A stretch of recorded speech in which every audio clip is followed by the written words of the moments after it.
Hello friends, Sindhi kitchen में आपका स्वागत है। जैसा कि आप सब जानते हैं, नवरात्रि चल रहे हैं, तो उसी में नवरात्रि स्पेशल में समा के चावल, जिसको सिंधी में फलल बोलते हैं, उसकी नमकीन खिचड़ी की रेसिपी लेके आई हूँ, जो कि काफ़ी टेस्टी बनने वाली है। आपने मीठी खिचड़ी, मीठी फलल तो खाई होगी, इस तरीके से आप बनाइएगा। नमकीन फलल बहुत ही टेस्टी बनती है। तो इसके लिए मैंने 1 कटोरी फलल ले ली है, जिसको समा के चावल भी बोलते हैं। उसको हमको थोड़ी देर के लिए भिगो के रखना है।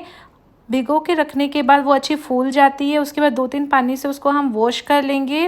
फिर मैंने 2 कड़छी इसमें तेल डाला है, कढ़ाई रखी है। उसमें लगभग आप 4 से 5 चम्मच तेल डाल दीजिएगा। उसमें थोड़ी सी मूंगफली को हल्का सा हमको ड्राई रोस्ट कर लेना है। मूंगफली को हमने ड्राई रोस्ट कर लिया है। उसके बाद मैंने 1 आलू लिया है, जिसको अच्छे से बारीक बारीक इस तरीके से चौकोर कट कर लीजिएगा। उसको भी हमको फ्राई कर लेना है। इससे आलू गल भी जाएंगे। थोड़े कम आंच पे कीजिएगा, आलू गल भी जाएंगे और अच्छे से हो जाएगा। इसके बाद हम इसमें आलू को हम निकाल लेंगे। इसके बाद इसमें हम टमाटर और हरी मिर्च डालेंगे। व्रत में यही खाया जाता है, उसी को हम यूज़ करते हैं। टमाटर गलने के लिए मैं इसमें 1 चम्मच सेंधा नमक डाल दे रही हूँ। अब इसको हम 2 मिनट के लिए ढक के रख देंगे, ताकि हमारे टमाटर अच्छे से गल जाएं। देखिए, ढक्कन खोल के चेक करेंगे, टमाटर हमारे गल गए हैं। देखिए, टमाटर बिल्कुल गल गए हैं।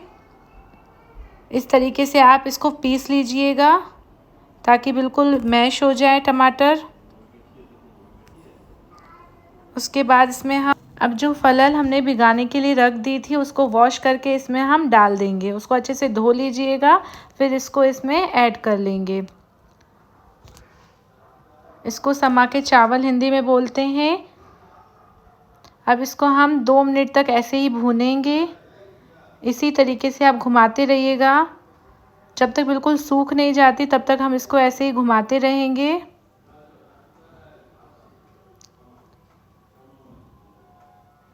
अब इसमें हम आलू और जो हमने मूंगफली फ्राई की थी, उसको भी इसमें हम ऐड कर लेंगे। दोनों को डालने के बाद इसको ऐसे ही भूनना है हमको। 2 मिनट तक हमको ऐसे ही इसमें भूनना है। इससे टेस्ट काफ़ी अच्छा आता है। इसमें आधे से भी कम हमको लाल मिर्च पाउडर डालना है। लाल मिर्च पाउडर से कलर और टेस्ट काफ़ी अच्छा आएगा। इसी तरीके से घुमाते रहिएगा।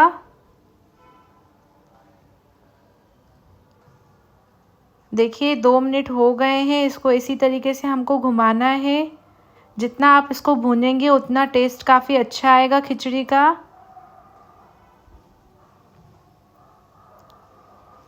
अब हम इसमें पानी ऐड करेंगे। 1 कटोरी फलल में 3 कटोरी हमको पानी ऐड करना है, ताकि हमारी फलल अच्छे से गल जाए और बहुत अच्छा टेस्ट आता है। आप अपने घर में ज़रूर ट्राई कीजिएगा ये रेसिपी। अगर आप व्रत में बोरिंग खाने से बोर हो गए हैं, तो ये वाली रेसिपी ज़रूर ट्राई कीजिएगा। बहुत ही नमकीन फलल बनके तैयार होती है। देखिए, पानी बिल्कुल सूख गया है। ये अच्छे से पक गई है। इसको हम 1 सेकंड के लिए ऐसे ही घुमाएंगे।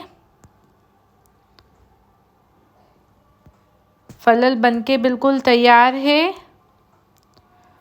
ऊपर से धनिया पत्ता डाल के इसको हम गार्निश करके सर्व करेंगे। आपको ये सिंधी नमकीन फलल की रेसिपी कैसी लगी, मुझे कमेंट करके ज़रूर बताइएगा। और ऐसे ही व्रत वाली रेसिपीज़ देखने के लिए और सिंधी रेसिपीज़ देखने के लिए मेरे चैनल को सब्सक्राइब कर लीजिएगा। Please like, share and subscribe my YouTube channel.